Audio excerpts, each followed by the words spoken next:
I want to talk about something that's been an experience of mine and that I've been building towards, not just in my coaching, but in my own approach. And like that's the main thing, right? So my own approach. And it's really clear what type of mental shift that happens in doing this, right? So what I'm talking about is a fat loss centric or a fat centric focus compared to a muscle centric focus. So what that essentially means is that if we use the example of my journey, that when I started out, my entire focus was fat loss, right?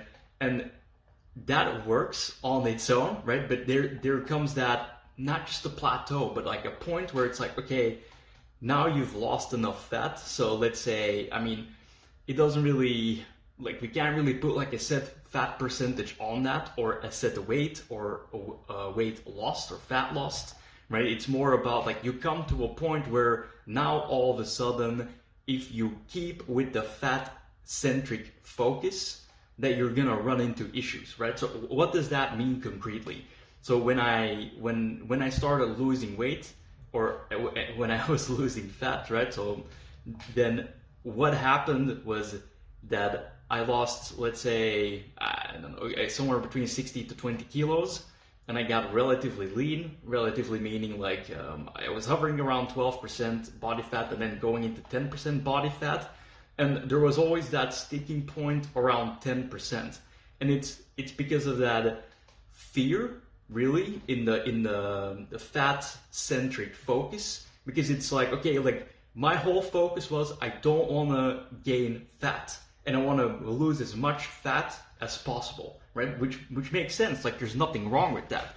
It's just that when you come to that point, and I wasn't aware of these narratives, which is something that like Devin Kelly and Ryan Mintz brought to the table this year, all with a lot of the narrative and belief work, which is like, okay, or even DJ Murray with Strong Camps, that's his handle on Instagram, that you look at these things and go like, okay, what's my intention here and what's my approach and what are the narratives and beliefs that are running in the background, but that dictate my behavior, right? And so I used a lot of my tools out of a fear paradigm, that fear of gaining fat, right? So that meant that I did like a lot of fasting. I did a lot of cold exposure. I did a lot of movement. So anytime that I came into like a period where I was maybe adding on a little bit more fat because maybe my nutrition wasn't great or I was stressed or something like that, or started partying again, right? I went through those phases.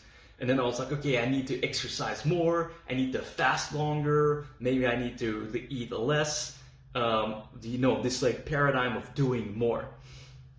So eventually that led me to many different, it's not just plateaus, it's more like a sticking point, and then of course like the point of diminishing returns, where despite doing all of these things, as some people will have experienced, you would still gain fat, right? Because there's too much cortisol in the system, too much stress in the system because of the things that you're doing, right? There's not enough intake of protein or food to fuel and then recover and grow, right? So that's, and what I'm trying to say with all of these things is that when you're stuck in that paradigm, it's really hard to get out. And at a certain point, it becomes detrimental. There is a place for a fat-centric focus, which is in the beginning. You can go like, okay, like I'm gonna do this for X amount of months. And as soon as you start hitting those sticking points, it's like, okay, now we switch it to a muscle-centric focus. What does that mean, right? It means eating enough. It means resting enough. It means not overdoing it on the cold exposure, on the fasting, on the movement, right? Taking care of your sleep. So then we shift the focus from like, okay, I'm trying to lose all this fat to let's build muscle, right? Because it's a metabolic organ. It's gonna give you the most, right? It drives up your daily expenditure if you're just thinking from that point of view.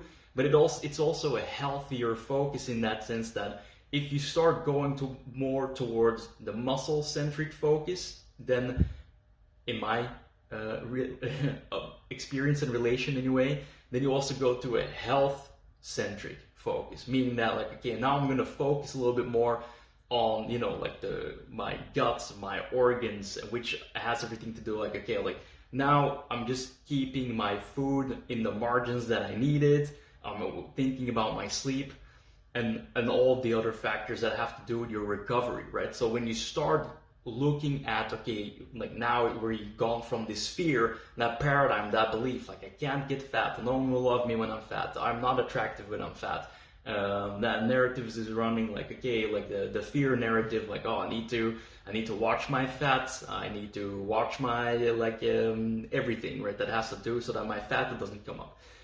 Moving into this focus, like, okay, first of all, I want to be healthy, right? I hope so, anyway. And then the second thing, then, of course, that's tied into that is maybe a focus, or maybe I would say a focus on not just curiosity, but the intention in, like, okay, I want to improve myself in that sense, and I want to focus on the benefits. I want to build muscle, right? And that will cause your fat to come down, and then your shift. The most important thing is that you shift from a fear narrative, right, to a benefit narrative, which is a completely different situation, right? So that's just something you can reflect on. Like, that's been a pretty big shift in my own reasoning, in my own thinking, in my beliefs, in my narratives, where as I did that, like, a lot of the stress evaporated. Like, I'm not worried about gaining fat, because I know that when I just do the work I'm supposed to do and I focus on my muscle and I focus on my health, then things are going to be all right. All right, so let me know in the comments what you think, if you relate to this, if it resonates, the things that you've struggled with, right? So rock and roll, I hope it helps.